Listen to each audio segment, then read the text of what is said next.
Hello and welcome back to WCA World News, where we bring you the biggest stories from around the globe. Today, we're breaking down a massive court case involving a product many people have had in their homes for generations, Johnson & Johnson's talc-based baby powder. This iconic product, trusted by families worldwide, is at the center of a legal storm that's been raging for years. Now, Johnson & Johnson's attempt to settle thousands of lawsuits with a $8.9 billion settlement has reached a critical point, a court test that could make or break the deal. Here's the backstory.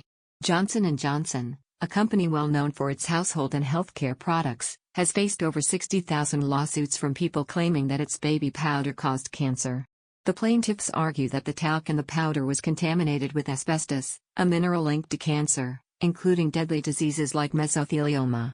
Many of the plaintiffs say they relied on Johnson & Johnson's baby powder for decades, believing it was safe for them and their families. For its part, Johnson & Johnson has continually denied these allegations. The company points to scientific studies and regulatory reviews that, they argue, support the safety of their talc products. Despite this, J&J has faced a wave of lawsuits, with some cases resulting in significant payouts to plaintiffs, while others have been dismissed. In an effort to bring all these cases under one umbrella and end this legal saga, J&J has proposed an $8.9 billion settlement to cover current and future claims. But here's where things get complicated. Johnson & Johnson has structured this settlement through a newly created subsidiary. The company placed all its talc liabilities, essentially, all the responsibility for these claims, into this subsidiary and filed it for bankruptcy. This controversial strategy, often called the Texas two-step, has sparked fierce debate. Critics argue that J&J is using this tactic to limit its exposure by shifting its legal obligations to a bankrupt entity, thus shielding itself from further liability. Supporters of the settlement argue that this approach could streamline the claims process, allowing plaintiffs to get compensation more quickly and avoiding years of drawn-out court battles. They say the $8.9 billion trust fund will provide fair payments to those affected. However, the settlement has one major hurdle: it needs approval from a bankruptcy court. This court will determine if the structure and amount are fair and in the best interests of the plaintiffs. Text you type here. So what's next?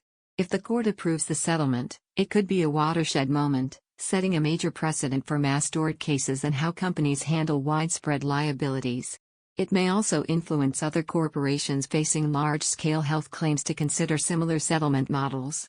But if the court rejects it, Johnson & Johnson could be facing years of continued litigation, leaving thousands of plaintiffs in legal limbo. At the heart of this case are the many individuals who say their lives were irreversibly changed by a product they trusted. The court's decision in the coming months will mean a lot to them and could set the stage for future cases involving corporate accountability and consumer rights. This case is a high-stakes battle with far-reaching implications. We'll be following the proceedings closely and bringing you updates as this story unfolds. So don't forget to like, subscribe, and hit that notification bell to stay tuned to WCA World News, where we're bringing you the latest from this landmark case and beyond. Thanks for joining us.